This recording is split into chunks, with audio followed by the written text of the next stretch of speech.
Yo guys, what is going on? It is Invin here, and today what I'm going to be bringing to you all is the top changes that you need to know when you are returning to New World, either just before or for the Brimstone Sands update. Now these are going to be changes that are in just before this update goes live, so that if you are coming back in order to prepare for it, you can of course do that with this video. And if you've come back just after it, you've probably seen my other videos, or if you haven't, please do go watch them on the update specifically from Brimstone Sands. This is just going to be a general recap on some of the most important things that have come into the game since launch, which you might not know about. Now, throughout the video, it is going to be time-stamped down below, so you can pick out the sections that you would like to watch. If there is stuff that is slightly more relevant to you, please go ahead and do that as well, so it's slightly easier watch. Other than that, if you haven't already subscribed to the channel, do make sure you do so, as I do upload lots and lots of New World content here nearly every single day, covering all news, events, tips, tricks, guides, all stuff like that. So do drop a subscribe down below, and let's jump into it. Now, the first thing here is that you've probably heard this one before, but we actually do not have any expedition tuning orbs anymore. That has been removed from the game. You can now access the expeditions freely. You can do up to 25 regular per day and 25 mutated expeditions per week.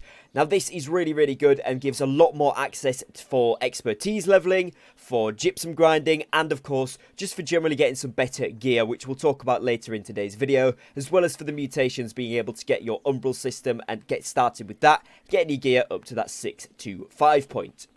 Now, nicely to complement this, we actually have the Expedition Group Finder. So if we go ahead and look on the map here, let's take Requartz, for example, and look at Lazarus Instrumentality.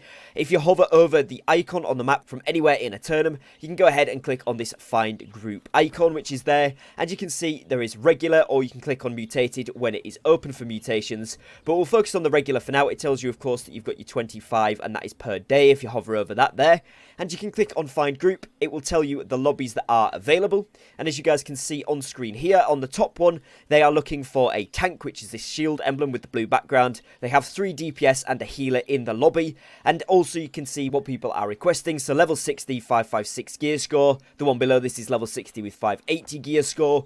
Obviously, for the mutations, it will be the level that is required for that, or maybe slightly above if they're going for a faster run. And when it says looking for tank, you can only apply if you're going to play the tank role. It won't let you apply as a DPS or a healer, so it nicely sets it up for both the players setting up the lobby and players joining the lobby. Now, the other thing that you can see on here from time to time is whether voice chat is preferred or not. There'll be a little microphone emblem so that you can tell if people are going to be talking as well. And if we have a little look here at the Tempest Heart, as you guys can see, this one is the mutation rotation for the week. You can see 25 per week mutations available there. And if we go into, let's say, an M10, your gear score average is too low. It'll tell you if you haven't got the correct gear equipped. So right now, I'm only in a 600 gear score set from an Outpost Rush set I was trying out. So this isn't going to let me do this one, although I probably could find a group and apply. It's going to tell me that I don't have the required gear score. But if you do, you can go on there, apply just the same as normal, and you guys will be able to do that if you've got the correct gear score. If you don't, it doesn't let you do it, so you can't sneak your way into extra groups, which is great for the people that are already there. And of course, if you do want to do it with your friends, that's up to them if they want to take you or not. But that's just how this works. It's a lot more helpful for the game and should really help people get into the end game systems, especially with now not requiring any tuning orbs. Now, the next thing that a lot of you guys, if you have hit level 60 just before you left the game, or if you're coming back to it and you're not quite 60 yet, but you are planning to hit it, the next thing that you'll move on to is getting your expertise, or what was referred to as the high watermark system. It's now referred to as expertise. Now, this has been improved dramatically over the past few months in New World, and so has some very decent and streamlined opportunities and ways that you can level up your expertise to get to that 600, which is the maximum, without going into the umbral system. So the main way that you're going to do this is, like I mentioned before, the expeditions, of course, but as you guys will see on screen, combined with expeditions and elite zones, which we will touch more on in a moment, there is the gypsum system.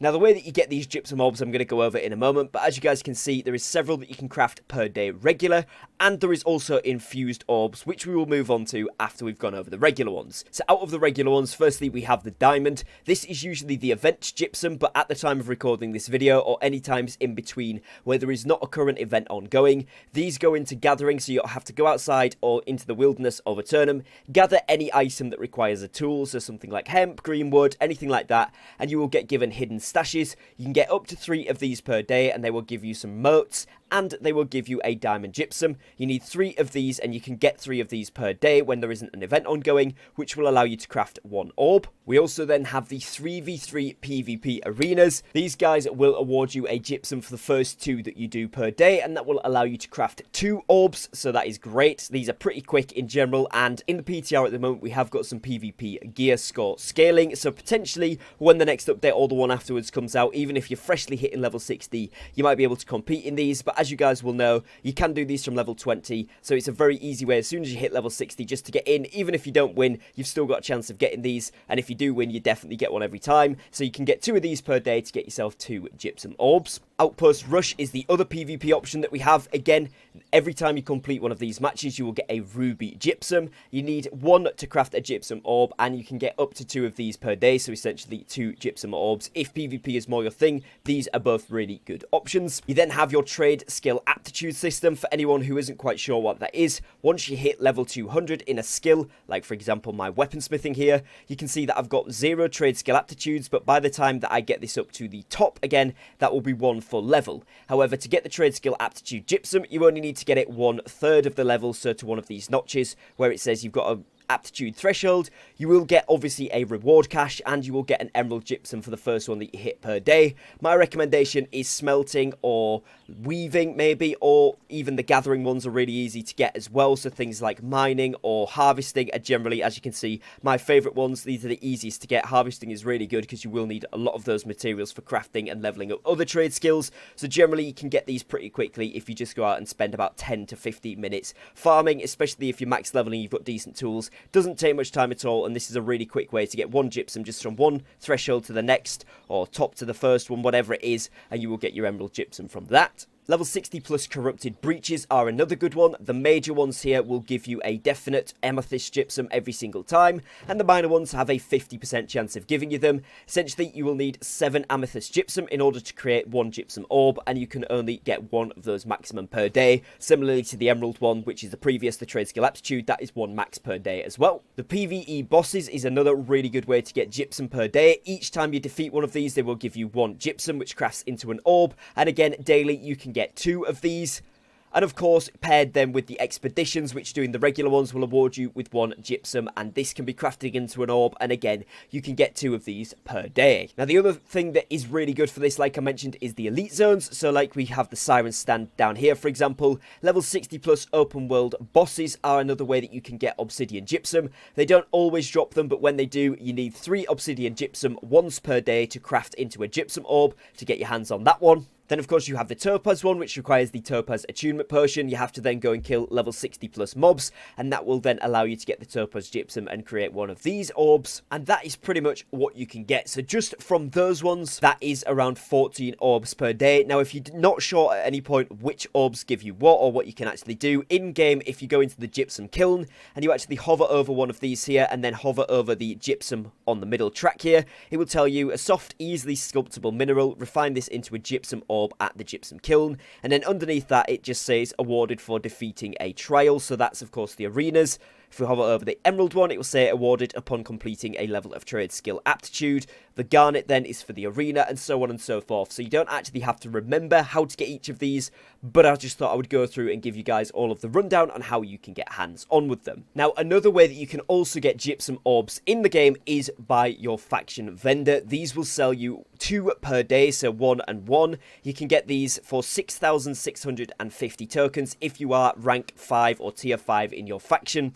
This, again, is a really good way to get your expertise up if you are still leveling it, or if you're at endgame, it's a really good way to get some umbral shards as well, because as you progress past 600 using the umbral system, by the time you get to 625, you're getting 400 umbral shards per orb that you open for the slot of the item that it is. So once you've got a lot of things to 625, it's a really good way to also get yourself some umbral shards. And the tokens, for those of you that don't know, are boosted for the first 3 quests that you complete per day. So by going onto here and doing things like the expedition quest that you guys can see on screen, would get you 7,000 tokens, which of course would instantly get you another gypsum orb. So essentially you would get one from completing the expedition, as well as maybe getting an expertise bump if that's what you're going for, and then being able to buy another one from the faction vendor. So as you can see, they link together quite nicely now, and it makes this quite a streamlined process. Now, also, if you do want to check out the Tempest Heart Expedition, which is up here in the Shattered Mountains, which, again, on my server is currently mutated, or the Barnacles and Black Powder Expedition, which is the newest one we have at the moment, which is down here in First Light, These both have repeatable quests outside of them, which will give you a gypsum orb upon completion, and these can be done twice daily to give you another additional 2 gypsum orbs per one, so 4 overall, and included with the faction vendor ones, that is 6, so bringing your total up to a possible of 20 gypsum orbs per day, along with then getting the bumps from the expeditions themselves or from the elite zones, which we're going to touch on in a moment, making the expertise system a lot nicer than it used to be, and hopefully that gives you a heads up on how you might be able to progress to 600 nice and quickly. Now, the alternative option to the regular gypsum orbs is these infused orbs, and as you guys will see here, it costs infused arcane fragments or armor fragments or engineering fragments, etc., and these are obtained from salvaging. Now, when you go in and salvage an item, they have added a system called perfect salvage, which I'll move on to talk about in a moment's time. But essentially, if you salvage down an item, you have the potential to get these dropped, and as you guys will see in my inventory, I have got a few of these down here, which you can see infused armor fragments. They also do give infused weapon scraps, or different types of scraps for each of the trade skills, and these can be used for something again which I'm going to touch on in a moment called research notes, which is great for trade skill XP, but you can use these armor fragments in order to be able to get some infused gypsum orbs again, to get an additional way to level up, so that you don't have to do everything per day. You can more choose what you would like to do and focus on that. And obviously, to get each of these relevant ones, arcane for example, you would have to salvage down arcane items. Same with armoring, it'd be armor, engineering, it'd be anything engineering, etc., and so forth. So that gives you a brief idea of how you can get your hands on some of these, but also these engineering infused fragments, or whichever infused fragments you have also got additional uses. If we head over to the weaponsmithing one, for example, we can see here that infused armor fragments would actually be able to get me some Asmodeum, and it only contains 1 Asmodeum and does require 3 of these fragments alongside 250 Azoth. However, if you are already at max expertise, those items are not completely useless. You can get them, and of course, different variations of fragments will give you access to different ones on each of the crafting stations, but this is another really good use for these if you are an endgame player that already has max 600 expertise and everything. They don't go to waste, they are really useful, and of course means that you can get 11, 12, 13 plus Asmodeum per day, or whichever daily craft item you're looking at per day, on top of your daily craft limit, which is fantastic. Now, like I mentioned at the start of the expertise section, we also have the elite zones, such as the mines over here, or Merkgard. Now, these areas are super useful, as of course you can get your obsidian gypsum potentially dropped by the bosses within them, but as well as this, you are able to run around and loot the chests, which also have the ability to drop some expertise bumps if you are not at 600, and they will also drop you items that you need, such as crafting reagents, which is going to be great for leveling up your trade skills and in turn getting other gypsums and other progress, and of course will also drop you things that you can sell to other players to get yourself a nice bit of money, which you could then save up for when you do hit 600 expertise, buying some endgame gear that you're going to level to 625 if you don't already have the pieces that you want. So it's a nice thing to do. Again, mix it in with the gypsum orb crafting and of course the regular expedition running, and you should get yourself up to 600 expertise nice and quickly. Now, New World does also have a few things that you should be doing daily once you are at max level and max crafting or refining level for a lot of these things here as well. Firstly, we of course have the runestone. You want to craft 10 of these per day, and you can only craft, of course, 10 of these per day. Now, you'll see you do get a little bonus sometimes, so I got 11 there, which is really good, and you can put the refining sets on to get additional bonuses. You can also, with the stone cutting table, get yourself a runestone stopwatch. This is a resource used by max trade skill crafter at a forge, workbench, arcane, or outfitting station. But as you guys will see, it does cost 10 runestone and 500 umbral shards alongside 500 Azoth. So when you're first starting this off, if you've just hit stone cutting 200, I would recommend saving up a few runestone, especially going into the Brimstone patch, or if you're seeing this video towards the start of the Brimstone patch, you will need quite a bit of runestone to craft some of the new glyphs or the ultimate abilities. So do keep your hands on this, because you want to save up probably 30 to 40, and then after that you can start crafting into these runestone stopwatches should you want to do so. But you then, of course, have the Asmodeum on the smelting table. You have the glittering ebony on the woodworking bench.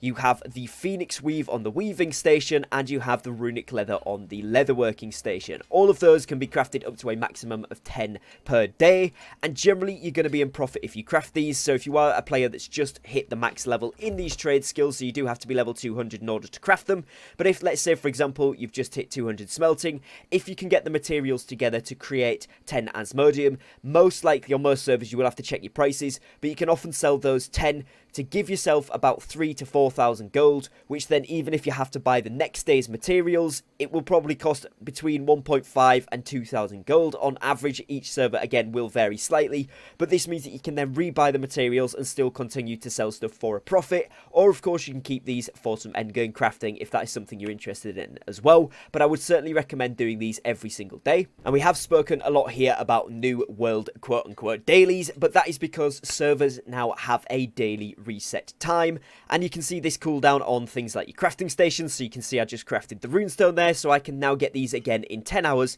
43 minutes. And again it says if you craft one item you will have to wait 10 hours for this to craft again, but obviously it's the 10 that you can craft per day. Now this applies to obviously all of your daily lockout crafts, so you know exactly when you can do this. I believe it's around 5 AM server time, but like I say there, it does show you on the screen when you go into these crafting interfaces how long that cooldown is, so that you can work it out in relation to your server and your own time zone for when these are going to reset every single day. Now like I mentioned before, we have had the perfect salvaging system added into the game, which is where when you salvage items you do have the chance to get these scraps or these infused scraps, and what these will actually do is give you access, like I said before, or the fragments even, to be able to get yourself some extra materials. So you can see here layered leather I can get for 2 of the blue version of the scraps, or I can get infused leather for 2 of the purple version of the scraps, and then if I have of course 3 of the infused fragments I can get myself some Asmodeum.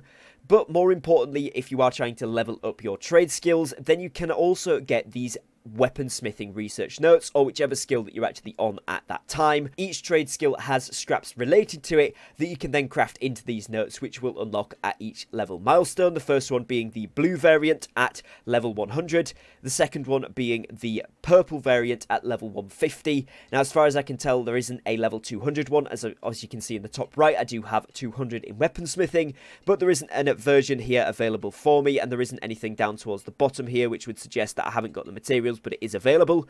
But these actually do give a very good amount of XP, and particularly if you don't have something max level already, so for example like my armoring, these do give a very good amount. So if I go ahead and craft this weaponsmithing one here, the purple variant, you guys will see that it gives me 15,875, which is actually a really good amount, and if you are still leveling, like I said, it does give you a very nice chunk towards your next level. Now like I spoke about earlier in the video, you can of course also get these infused scraps or infused fragments, which will give you access to those infused gypsum orbs if you want to get those instead. But if you're an endgame player, then using them for getting the extra materials is probably slightly more worth it in my opinion. Now we also have, as you guys will be able to see in my inventory here, something called Materia. Now Materia is what you get from salvaging named items from an expedition. So for example, salvaging a named item from Lazarus will get me this Lazarus Materia here, and so on and so forth. So Genesis, salvaging a named item from Genesis would get me the Genesis Materia, and you can see how that works. Now what you use these materia for is if we head into, let's say for example, the forge right here, you can see that you can go to any of these unique expedition rewards, and it doesn't require levels in the trade skill, which is really nice. It just says level 1 here, but as you guys can see, for example, if I wanted the Blackguard's longsword, we could craft this and it would become between 590 and 600 gear score. So like it would drop in the expedition, you might not necessarily get it at 600, but as you guys can see on the right, it would then come this sword, for example, with 15 con, keen, refreshing move, and trenchant strikes. Or if we move on to, let's say, one of the hatchets here, maybe the Soul, we would get a strength hatchet with vicious, chainfire, and keen berserk, etc. Now, you will see the crafting materia cost is pretty high. I've done quite a lot of expeditions, and yeah, it is pretty high. So that is another way that you can start progressing once you hit level 60, whilst you're either getting your expertise up, or if you're already at max expertise, you're going for the drops themselves. or you're just doing it for maybe the timeless shards, anything like that, or whatever the case may be, whether you're doing regular or mutated versions, any drops that you get, like I said, if you salvage them down and it's a named item, you will get the materia, and you can use this materia towards crafting any items that you might want to get, but you will need to do quite a few. However, it's a nice feature to have in there as kind of like a fail-safe, so that if you get unlucky 20-30 times in a row, you can probably then start to craft one of the items that you've been hoping to get dropped, which is really, really cool. Now, finally here, if we have a quick look at the PvP track, you guys can see how this works. Is essentially you will get PvP XP for doing any PvP activity in and around a Eternum, whether that is instance PvP like wars, like arenas or outpost rush, or it is open world PvP or fort capturing. You will get given PvP XP as a reward for doing these activities.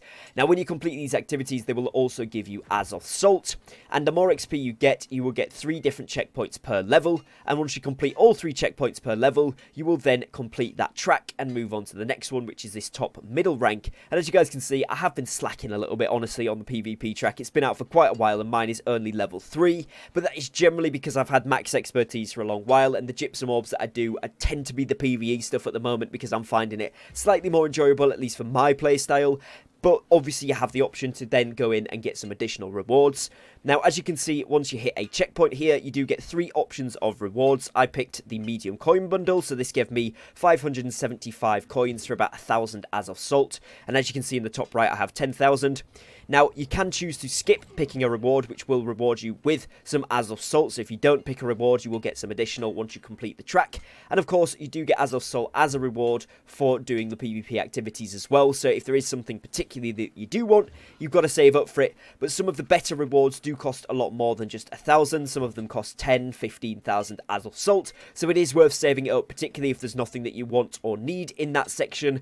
Certainly save it up, because some of the gear that you can get as a reward from this is really, really nice, and you don't want to have to pass it by not having enough salt to purchase it. This is generally just an end game progression, or a general progression as you're going through the game and leveling, that you will rack up on its own. Like I said, I've not at all focused on doing this. Just a few OPR games and 3v3 arena games that I have done, as well as capturing some forts, has got me a decent amount of XP. But if you do focus on doing this, obviously you can get further up, and the higher that you get, the better rewards that you get. As you can see, emblems and unlocks, you've got different tiers. So once you hit bronze, you will get given some Azov Salt, and you will get given also a new title and access to new rewards. And you can see that this goes all the way across up until the star metal, which is 200 tracks completed. That will give you the title PvP Deity, which is hidden by my camera here, 750 crystals, and then you get emotes, currency, more drops. And as you can see under each of these, they do give you more stuff the further up the tracks that you get. So it is worth progressing if PvP is something that you are interested in New World, and it is a nice way to get rewarded for doing some of the activities, again, that you would be doing normally. So this is a huge win, and something which is great addition that you might not have seen since New World came out. So that is a few changes that you need to know about if you're coming back to New World just before Brimstone Sands or just after Brimstone Sands launches. Like I said at the beginning, if you are here at the time of Brimstone Sands actually being live on the servers, please do feel free to check out the other videos on my channel, specifically detailing the changes that came with the Brimstone Sands patch, because obviously there are some additional things on top of this which have changed. But hopefully this will help a few of you new and returning players and guide you towards the path of things that have changed in New World that you need to be aware of if you are trying to progress at your best or at your own pace, but in a nice orderly fashion. So hopefully this has helped. If it has, please do leave me a like and a subscribe down below. Other than that, thank you very much for watching. Thanks for your time, and I will catch you again very, very shortly on a brand new upload. Take care and peace.